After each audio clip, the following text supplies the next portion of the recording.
What's up, y'all? I'm Will here with Schedulefly, and this is the Restaurant Owners Uncorked podcast, one of the highest rated hospitality podcasts in the world, brought to you by us at Schedulefly.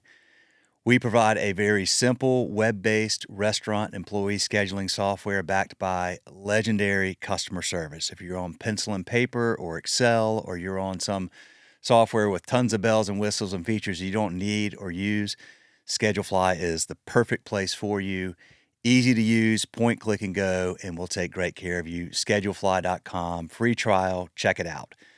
Also, this podcast is brought to you by our sponsors, Pop Menu and The Giving Kitchen and Kickfin. And you're going to hear about them in just a minute. First of all, let's talk about today's guest. Hey, what's up, y'all? This is a fun episode with Bindya Patel. And Bindya owns 4 Nothing Bundt Cakes locations down in and around Houston. Longtime Schedulefly customer, just a great lady who's always been so kind and so nice and so fun to serve. And, Nothing Bundt Cakes they've got 500 locations now. They're growing. She's been at it she was the 50, I think she said the 52nd or 51st location was her first one. Back in 2012, they opened their doors, and she has 4 now and continuing to grow. If you have not been to a Nothing Bundt Cakes or you don't have one in your market, you'll hope one comes. We have one in Charlotte. We talked about this on the episode. It's a great cake. It's a great experience. Everything about what they do is done with a lot of passion and a lot of heart and a lot of hard work. It's very labor intensive, but they produce an incredible product and they take great care of their customers. And we were so thrilled to have Bindya come on and share her story today. Really cool story of a lady who had spent the first part of her career in software, was at HP for a long time, and then made a change in life and now owns 4 and growing Nothing Bundt Cakes for the last, 13 years now. So thank you all for listening. More episodes coming soon. Give us a rating, a comment. We love those. We appreciate you. Stay tuned. Give your team the gift of Pop Menu AI Answering, a simple solution for phones ringing off the hook. AI Answering handles calls 24/7, 365 days a year, so your staff can focus on in-person guests. Customize your greetings and responses, answer common questions, promote specials and events, and send follow-up links to ordering and reservations. AI Answering handles it all while escalating more complex conversations back to your team. Never miss another tasty revenue opportunity. Pop Menu, the marketing technology platform designed to make growing your restaurant easy. Discover more AI restaurant tools that turn your to-do list into an already done list by requesting a demo today.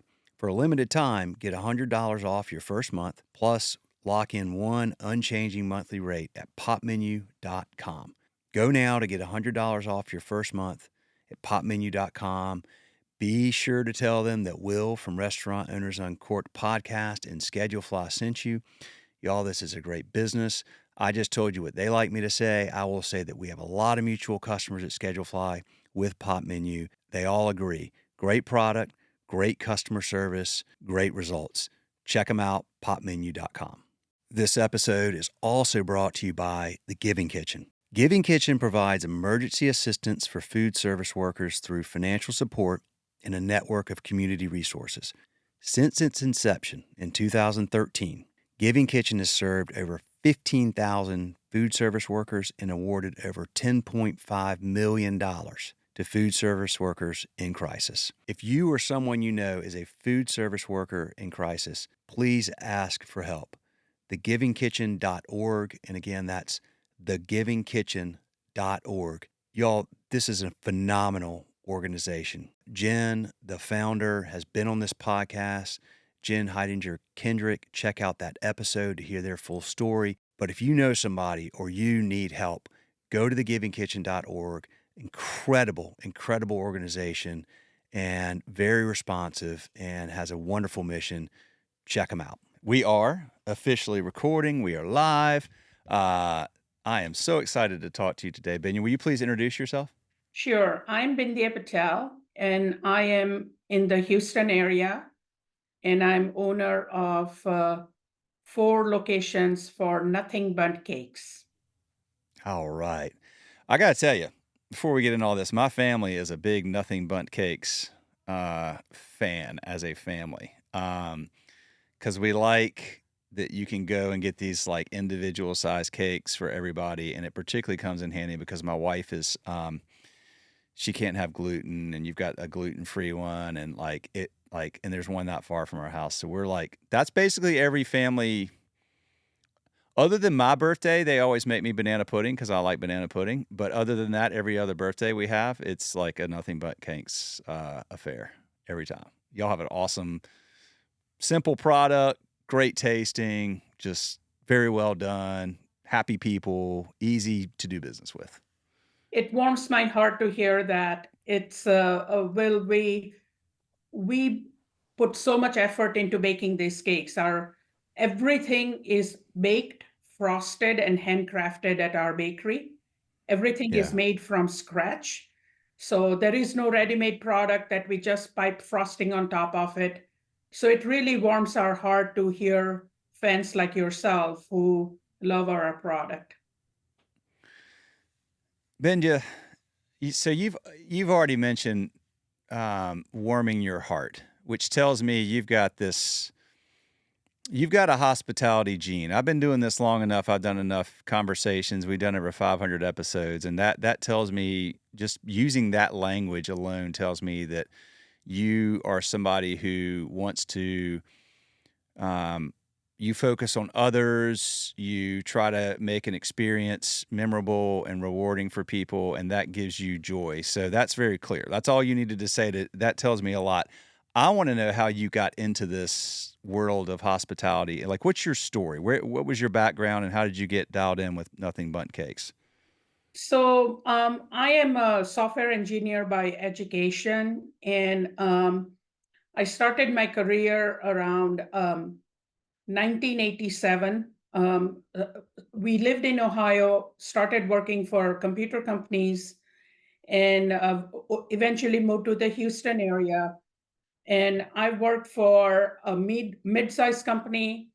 I've worked for a startup company, and I have worked for a very large company, which is HP Hewlett Packard. And over a Okay. period of time, my career grew. I was vice president for a number of years. Within 5 years of my career, I moved into management, and I enjoyed that. But in late 90s, I decided to leave the job and focus on my family. My parents lived in India. My mom had passed, and my dad was not doing well. And I felt like if I didn't take this time to be with him, I would not have that time. So for the next 4 or 5 years, I went back and forth between India and US, doing some consulting over here and continuing to support my family in India. Once he passed, I was back here and I was thinking about what I wanted to do. And this opportunity was brought up to me. And I just laughed it off initially, thinking, I've never done anything like this. I don't know if I can do this. But then I had the opportunity to speak with Nothing But Cakes. They have a 6-week process where you learn more about them and they learn more about you. And I was completely sold. And we have a full day interview with, at that point, we had the actual founders of Nothing But Cakes, Debbie Schwartz and Dina Tripp. And so I met with them, and I just, it's hard to stand behind somebody else's product, but Yeah. once I met them and I could see what inspired them, I was sold on it. So that's a short history of my career.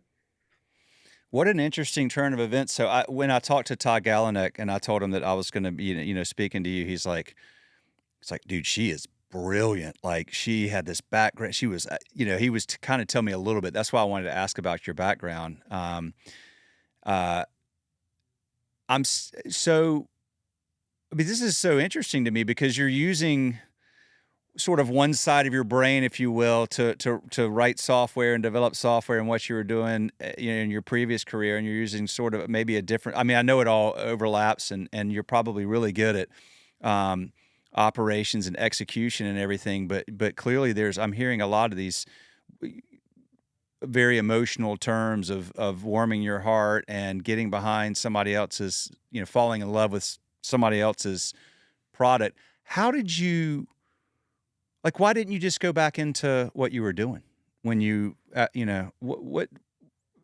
what, how did you first get connected with Nothing Bundt Cakes? So, um, actually, my brother in Alabama, they were in the process of opening a Nothing But Cakes. And one day I was speaking with him, and he said, "Oh, there's one opening in Houston area as well. You should go down there and try it." And it just so happened my husband and I were down there, and we picked up a couple of buntlets, which is what you identified the individual ones, and we brought them home, and we could not believe how good they were buying it from a store. The freshness of the product, the moistness of the product. Of course, we love chocolate, and it was just a wonderful product to try and just feel that sweetness. And we were like, okay, this is the kind of product that you would be able to stand behind, and what a novelty we have to introduce this to the market over here. So Okay.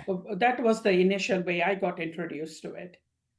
And when was this? When did you open your first So location? 2011 is when I got engaged in the process, and then Okay. 2012 was the first location that I opened in Houston. Okay. I got you. And you've got 4 now, right? Yes, correct. Okay. And you've been, I mean, yeah, okay. Now, when you got started, how many locations were there then, roughly, and how many are there now? So the location that I opened, which is the Woodlands location, the number of that location is 51. And Okay. there were less than 51 open at that time because it's just the way the process works. And today Right. we are over 500 locations that have already opened. What's the geographic footprint look like? Is it every state, or is it sort of like coming out from like a concentric circles out of? So mostly our presence, so the uh, Nothing But Cake started in Las Vegas. And Okay. Oh, I didn't realize that. Okay. yeah, and it initially grew more in California. And it had more presence in the South, a lot of presence in Texas, Louisiana, Florida. And so there were a lot of states in the North where we did not have presence, but that changed a few years back. And we now have presence throughout the country, a lot of presence being added on the East Coast and a lot of states in the North. And then we Okay. also have a few locations in the Toronto area. Oh, so you've moved into Canada as well. Okay. Yes. Um, Now the folks that started it, are they still involved? They are no longer involved. Both Debbie and Dina have retired from Nothing But Cakes. However, their children are involved. They have locations, their own locations. So there is still presence, and they are very humble people. They have continued to participate in conversations when needed with our management team. So off and on, our management team engages with them to understand history, and they continue to support that. Is it owned by private equity now, or is it still Yes, family held? we are owned by Rourke Investment Company right now. So Oh, Rourke. yeah. Yeah. Down in Atlanta. Mhm. I think they're the largest quote restaurant owner in the country, right? Because of They all are. they own a ton of brands. They have tremendous presence in the restaurant space, and they have the power of negotiation. So there are a lot of engagements that we are having with suppliers, so etc. That helps right now because Rourke has that power. Yes. Mm, yeah. Well, we'll negotiate with them. Yes. Put us in all the different brands. Okay, so you had your first location, Yes. 2012. You opened the doors 2012. Is that what I heard? That is correct. August 2012. Okay, and tell me about that. You've now made this major transition, and you've bought into this concept, and you're really dialed in. Were there surprises to you as when you got open? Were there things that you had not expected that, either, I don't know, maybe positive or negative that kind of came along with that, or a learning curve that you had not accounted for? Sure. So Nothing But Cakes has this process of 4 weeks of training. So I had hired a manager, and my manager and myself, we went to Las Vegas for 4 weeks of training. I felt very confident coming back. We started our Nothing But Cakes over here. And this is what caught me by surprise. So we had hired all our staff. We had been going through training ahead of opening, and the restaurant industry is such that there is the staff that you work with in that industry is a bit of transient staff. So we started experiencing people, their school schedules or other such things, people unable to come in. So I had worked with corporate staff my entire life. So when I experienced this transientness of the staff that you deal with in the restaurant industry, that caught me completely by surprise. Uh, and it's not something you can really change. It's something you have to learn to adjust to and adapt to in a lot of ways. I'm sure you can maybe learn to get better and better at finding good, reliable people, but that's just been a challenge with this industry kind of, forever and probably always will be. Have you found ways to, through the interview process to identify people that are probably going to be a little bit more stable or a little bit more reliable? We overstaff just a tiny bit to help us through coverage. I also have empathy for my staff. A lot of these people have topics with transportation. Houston is not known very well for its public transportation.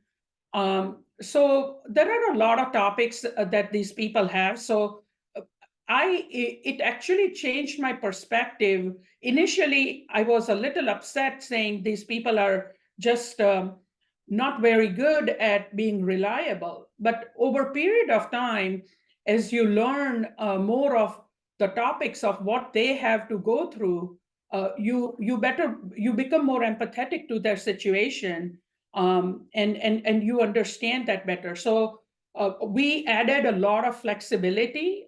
We now have people who can work full time. We have people who can work 3 or 4 days.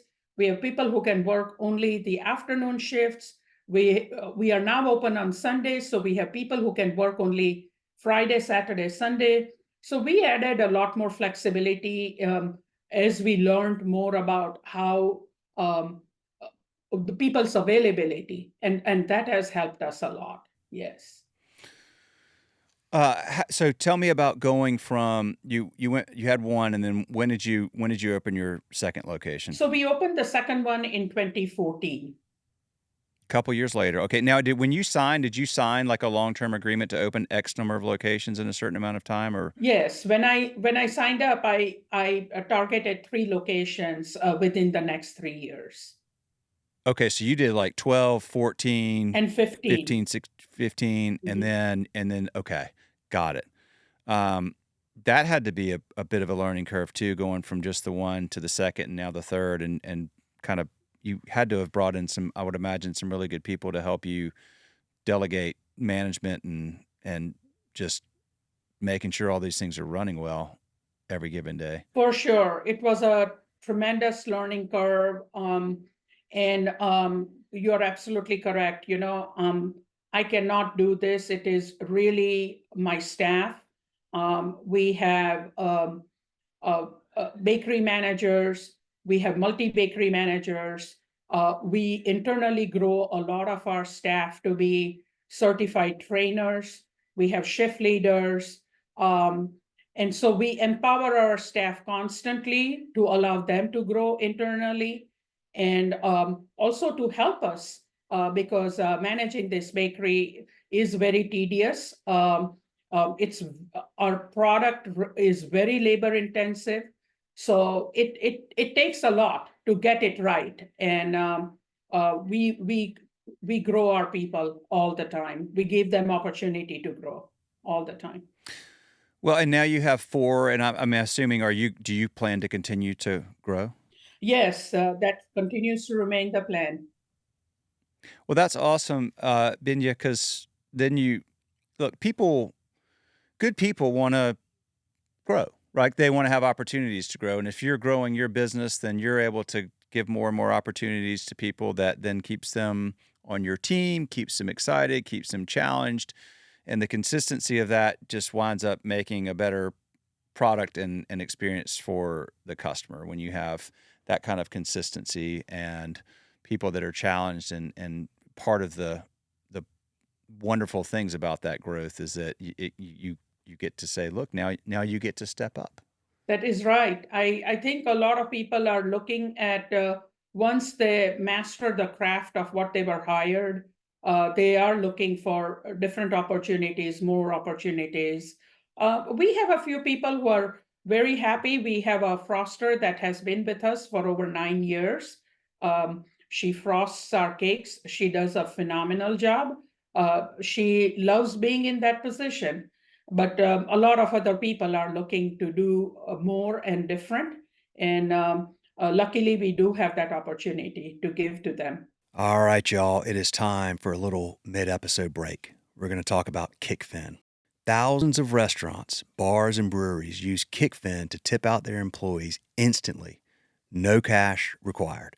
With Kickfin, tips go directly to your employees' bank of choice the second their shift ends. It's a really simple solution to a really big problem because if you're still paying out credit card tips in cash, it's costing you. Time-consuming bank runs and cash counting take managers away from work that matters.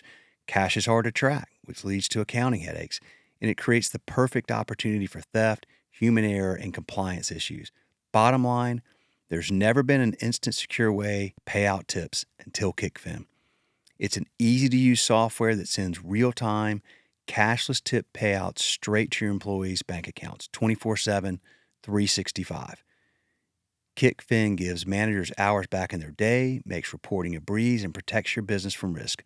Most importantly, employees love it.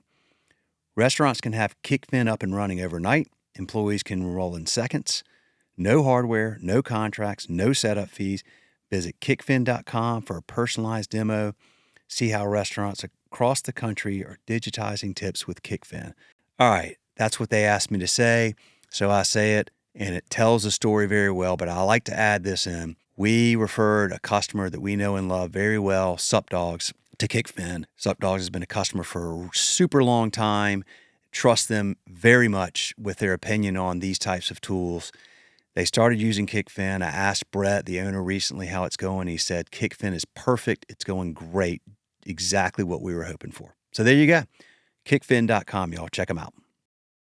I wonder if, my kids are 20, 17, and 14. And between them and their friends, I think that this generation now that's coming through,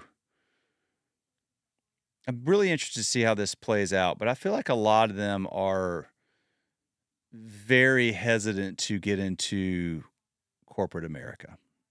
I feel like a lot of them are saying, I don't know about all that, and then more of them are winding up doing things like, working at Nothing Bundt Cakes, or maybe even, working at one and then opening their own one day or whatever. It just seems there's less sort of when I was coming up, it was more like you got to go to college, work hard, get this great job. I mean, and work in corporate America, and that's fine. There's nothing wrong with that. But I'm just seeing less and less of that now, and I'm seeing more and more people that are like, "I don't need." Your comment about the froster made me think of this. Like, I think there's a lot of people who are like, I'm okay. Like, as long as I make enough to pay my bills and I'm happy in my life and I have some good balance and I'm not, working 100 hours a week and stressed and exhausted and tired and mentally and physically drained. Like, that's not really what I want. Like, I see a lot of my people that are my parents or their friends. That's not really what I'm looking for. I mean, am I onto something? Do you think? Like, do you hear some of the young folks working for you thinking more like that?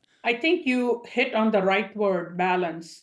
I think you are Yes. absolutely correct. Compared to at least my generation, I think the younger people are looking more for balance.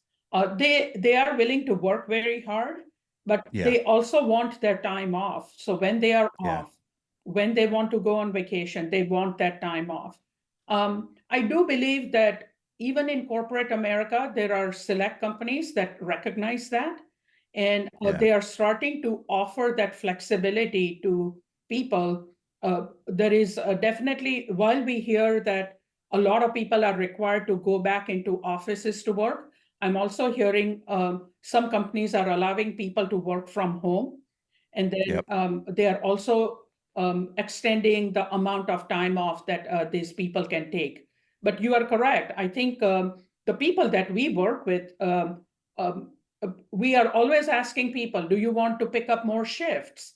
Some people are not ready to pick up more shifts. So I think people want their time off. People have other commitments. They are taking care of a family member. They have their own children. So there are other commitments that do require people to have that time off. Well, it's good that you are wise enough to you understand that and you embrace that because there's a lot of people our age, Benya, that are like, hey, like I work, you got it, it's a different mindset. I, this generation, the younger generation, often gets a bad rap. Oh, they don't want to work. I think they are awesome and they're smart and when they enjoy something, they work really hard at it. But I also think I give them a lot of credit for being wise enough not to be like, well, I'll just, you know, bust it like crazy for somebody else and be a cog in the machine for, you know, 30 years so I can retire.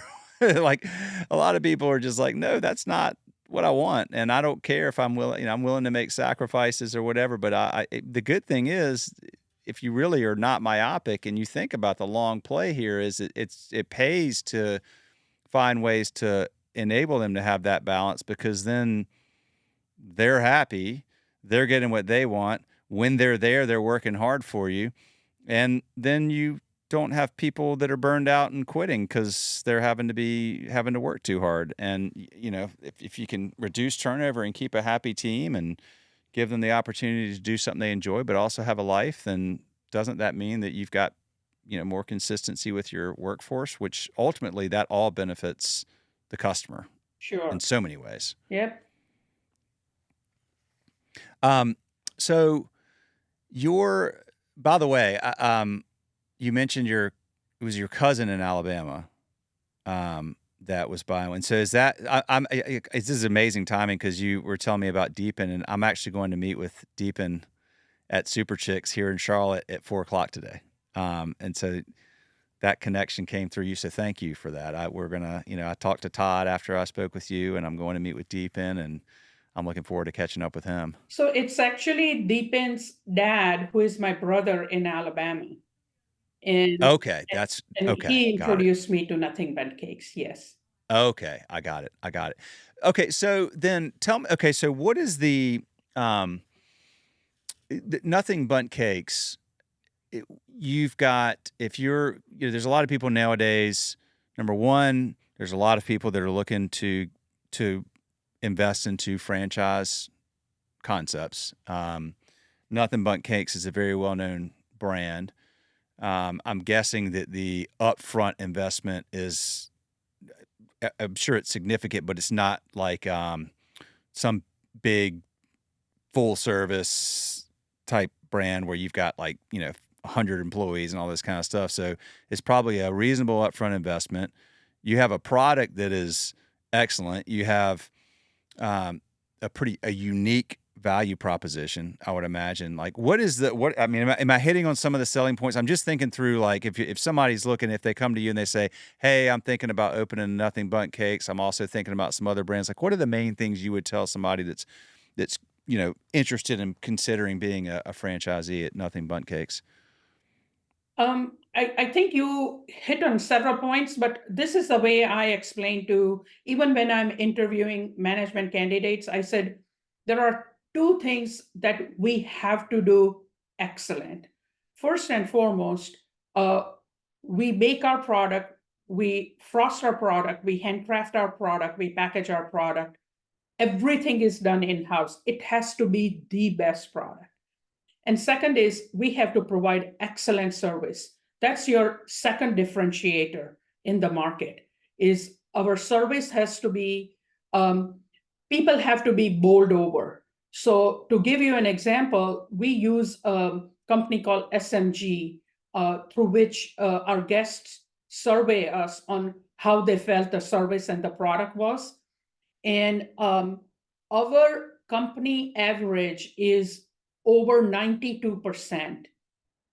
So, and even SMG says that we are out of the park on it because restaurants normally don't have such a high average. So that is the other thing is we really need to provide that service to differentiate ourselves. And as far as you mentioned in terms of a new owner considering this as a franchise, I believe it's a great franchise. It's still a medium-sized franchise, I would say. There is a lot of owner support structure that is in place. If a Nothing Bundt Cake owner calls me, I will do whatever I can to help that owner if they are in some kind of a pickle. And also the fact that we are a pickup location, so we do pickup and deliveries, but we don't have tables or anything in-house where people can sit and have a cake. So it's easier in that aspect of managing the restaurant. We are Yeah. not a full service restaurant, we are a pickup location. Do you do your own deliveries, or is that done through third party? We actually use a professional company called Drop Off that does our deliveries, and that is our what is called 2PD. But we are also into 3PD, so we have now started working with Uber Eats and DoorDash and um, Grubhub that also come and pick up our product. So Drop off, is that do you use them? Are you talking about you use them in Houston, or is that done throughout the they have nothing? more presence through the country, not all in every state, but they have presence in some large cities, and they are based out of Austin, but Okay. we use them in Houston. Do you I always wonder if I were in your shoes, I feel like I'd be anxious sometimes with when a product leaves my establishment and goes into the hands of a Uber, DoorDash driver, Mhm. Grubhub driver, because now I don't own that interaction anymore. The product, I've made a great product, but now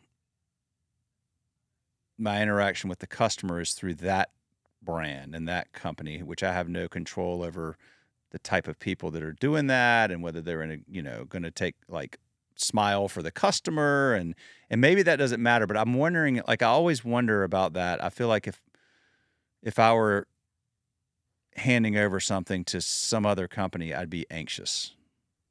You are correct. So to be successful in that space, you have to develop relationship with those partners. So Drop Off, we have developed relationship. We've been working with them for 9+ years.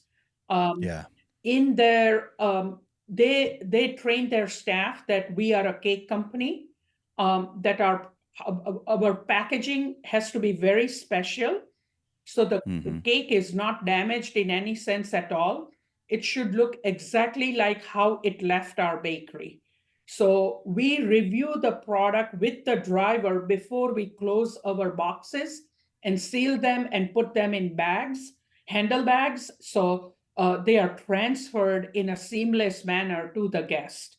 Yeah. And all of that information is clipped or stapled to the bags. So Nothing But Cakes has come a long way in improving on packaging. So both Mm-hmm. for our guests who are picking up, but also for these delivery companies. And Yeah. um, Okay. and we also work. We have special packaging for our 3PD deliveries, which are the Uber Eats, DoorDash, Grubhub. So we put them in a certain type of bags. The bags are very tight and snug with the package, and so as long as they are not swinging the bags and doing anything else with it, and we will replace the product. We will complain to those companies if they don't do it correctly. So we have significantly improved from the very initial phase of when we started doing deliveries. And deliveries still is a very small percent of our business. It's Okay. I would say it's 7-8% of our business, Okay. less than Okay. 10. Um, Yeah. and the thing is, Will, scientists say that food creates memories, and so we still want our guests, when they open our package and they see the Nothing But Cakes logo on it, and they put a fork in the cake and put it in the mouth, that memory that is created hopefully connects them to Nothing But Cakes and not the person who brought them the product. So Right. we still hope that continues to remain the case. Well, yeah, I think, I mean, there's that, you're right. It's, you provide such a great experience in your stores, and I'm assuming this is still the case, or maybe it's different with different ones. I mean, anytime I've ever called the one that we go to, they answer the phone. It's not going to some menu or whatever, and they're nice. Like, hey, I've got this question, or can we do this? Or I mean, it's a different experience than you would. I guess my point is, I didn't know early on when we started ordering from Nothing But Cakes. I thought it was like a local brand. Like, it seemed like an experience you would get from somebody that's like put their heart and soul into that business, because it's their business and it's their brand and it's their cake. And then I was like, oh, wait a minute, there's like a lot of these things. Like, it's a unique experience for a brand that has the scope and scale that y'all do. You're still a medium-sized brand, yes, but it's a cool experience. And that's why I asked that question, because I like to go in there. Like, if my wife's like, hey, can you go pick up like, we probably could get them to. I just like going in. It's fun. It's nice. They're nice people. Like, it's a cool place to be. But I think you are really I think you nailed it with that. Like, the product and the experience. Like you said, I think bowl people over, or something like that. It is an impressive experience that you're not used to getting nowadays, particularly in sort of a franchise sort of QSR segment. It's rare that you get that, but y'all, from my experience at least, it's been outstanding. True. I mean, we definitely want our cake to look perfect when they first open the box, and we want that taste the first time they put it in their mouth. It should be extremely moist, and it should be the taste that they wanted to experience, whether it is a red velvet cake or whether it's a white chocolate raspberry. It should feel like they are tasting exactly what they were expecting. With a smile. With this, absolutely. Yeah, I mean, I just like the simplicity of what you talked about. Is just, we got to nail the product every time, and we have to provide just a great experience, because it's that's so simple, but that's not easy to execute, and it's getting harder and harder, particularly the second part of the people part of that these days. And I feel like if you can just gosh, if a customer comes in and you're looking them in the eyes and you're smiling and you're thanking them and you're genuinely saying, "What can I do?" or "How can I help you?" or, and you're just engaged and present, it's like monumentally better than what you get, not just in hospitality and retail and everything else these days. It's just hard to find that in a lot of places. So, unfortunately, the bar is so low that if you can get the human interaction piece right, it's such a big differentiator. And then fortunately, the bar is so low so that if you understand that and you do it, you're just going to blow people away because barely anybody's able to do that these days and pull that off. I mean, we stop on the road sometimes. My daughter goes to Penn State, 9.5 hour drive. I don't like to stop a lot when I'm driving places, but you better believe you got to stop if you're driving 9.5 hours. And it's amazing, like some of these well-known, I won't mention any, but brands where you might stop and, get some lunch or some dinner or whatever. And it's like, I mean, the people piece is just falling apart a lot of times. It's just terrible. You may as well just have robots doing it. And so if you can get the people piece right, it gives you a huge, huge advantage. And people are just going to keep coming back over and over and over because it's so differentiated. And you're right on that. We call that our guest service. So we don't call our front of the house staff cashiers. We call them guest service. And we have goals. Within 5 seconds of someone opening our door, we have to welcome them in.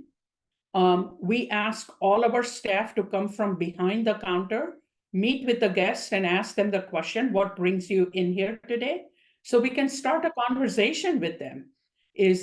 Are they looking for something just quick dessert to pick up, or is it a grandmother's 80th birthday and they are looking for something special? So we can have that conversation.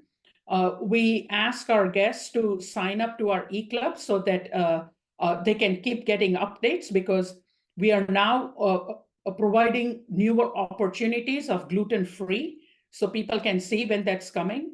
And then we always thank them for walking into our bakery and walk over and open the door for them before they leave. So these things, people remember that and they record that this is the kind of service that was provided. I know not only in restaurants, but how many times you walked into a store and you cannot find anyone to help you if you, God forbid, you had a question, Yep. and it is getting hard out there. And it's I would also say it is challenging. Will, don't get me wrong. It still is hard when we have staff that calls out at the very last minute and does not show up. It Yeah. it Yeah. impacts us. Our managers have to stop doing what they are doing and step into positions all the time, because this happens in our industry. So it is really tough for people out there. Yeah, it's a big challenge. It's uh,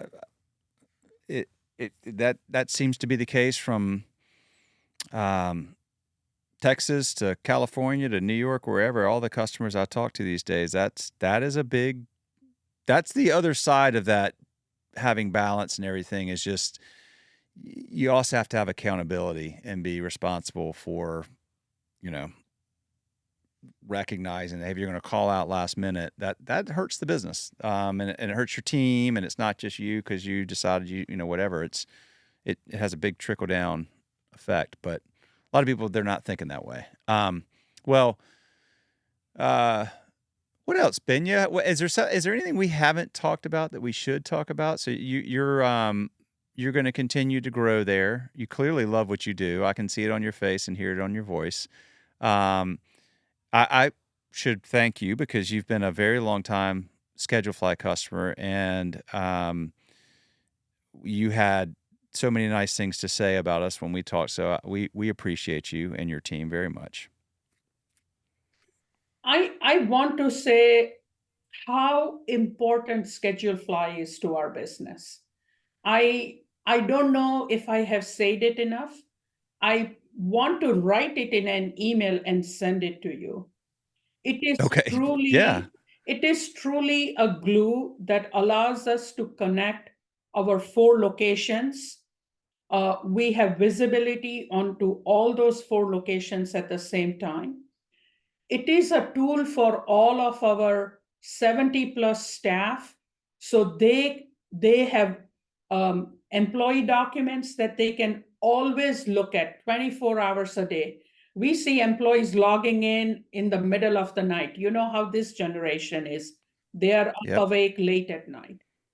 They can look at any documents, they can look at their schedules, they can communicate with us all the time. And it takes away the uh, phone to phone mobile contact away. A manager should not have to hear their phones beeping at night or early in the morning. We encourage all our staff to post it on schedule. So we have manager to manager communications, we have manager to staff communications, and we also record some communications where there are some tough conversations that we have with staff. But all Mm. in all, our goal is to provide a tool that allows us to communicate and then allows them to see what's going on, what the schedules are. And I can't even tell you enough of how much we use it for. We have so many, you have color coded post it notes on the schedule that we use extensively. Um, and just it's on your fingertips all the time. I travel quite a bit internationally. Lately, I have had some challenges. After the ransomware attack you guys had, I think you have beefed up security a bit more. Uh, Yeah. but Yeah, we have to get your IP address when you travel so that we can let you in. yeah, Yeah, yeah, I try to absolutely. VPN in, so that helps a little bit. Yeah, okay, yeah. But that I can communicate with them even while I'm on the other end. They will post me messages about wanting some information. So you're not looking through emails, you're not looking through anything. You have this one dashboard with which you are communicating. So it's a great tool, and I would recommend all restaurants to think about using it in the fullest manner. So I don't know how much people use this tool, but this tool has a tremendous amount of capability, and we use most all of its capability.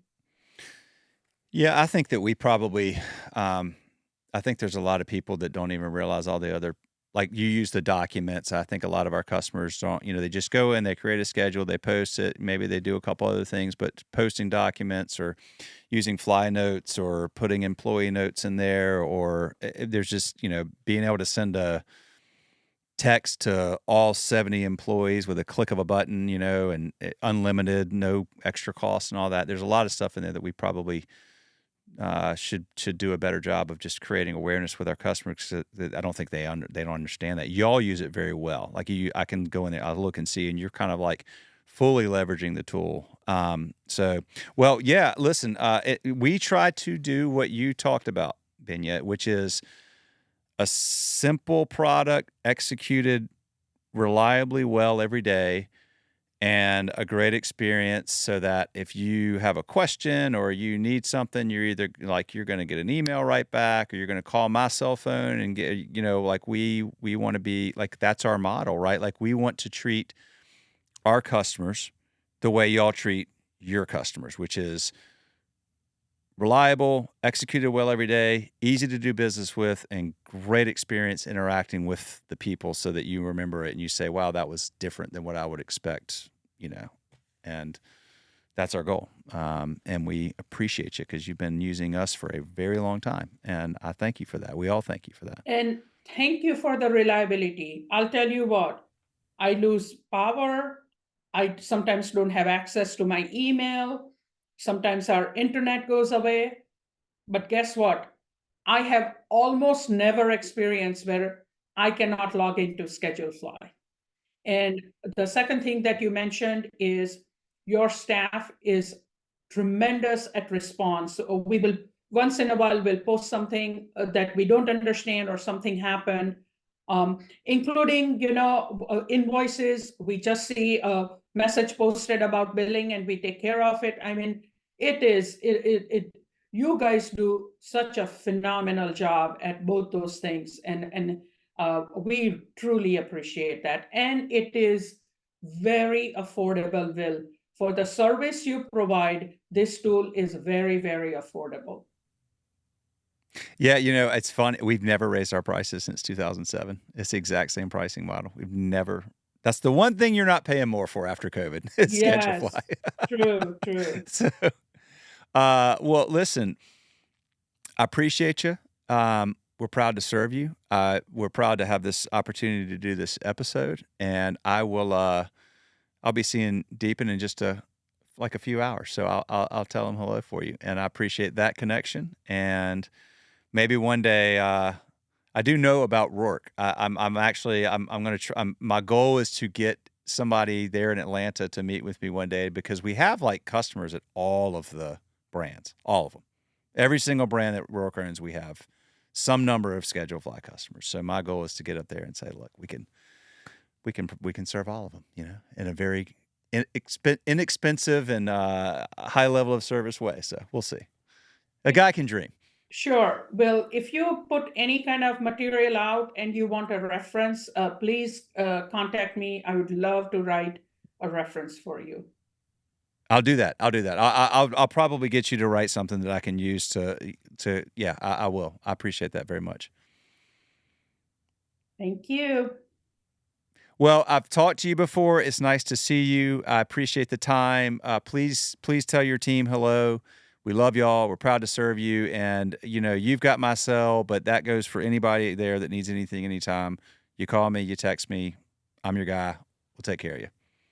We appreciate it. Thank you so much. All right, Bindya. Have a nice rest of your day. Okay. Thank you. Okay, see ya. Hey, y'all, before you dial out, just a quick request. If you are listening to this podcast on iTunes, if you would give us a star rating and a comment, it would be so helpful. If you're on Spotify, if you'd follow us, or whatever platform you're on, if there's a rating or a follow, please do that. What that does is it tells these algorithms to put this content in front of more people that are looking for this type of content. So if you enjoy the episode, please do that. Thank you so much for listening to Restaurant Owners Uncorked or watching on YouTube. We appreciate you. We're proud to be able to do this, and we're just going to keep putting out great content, y'all. So stay tuned. Thank you.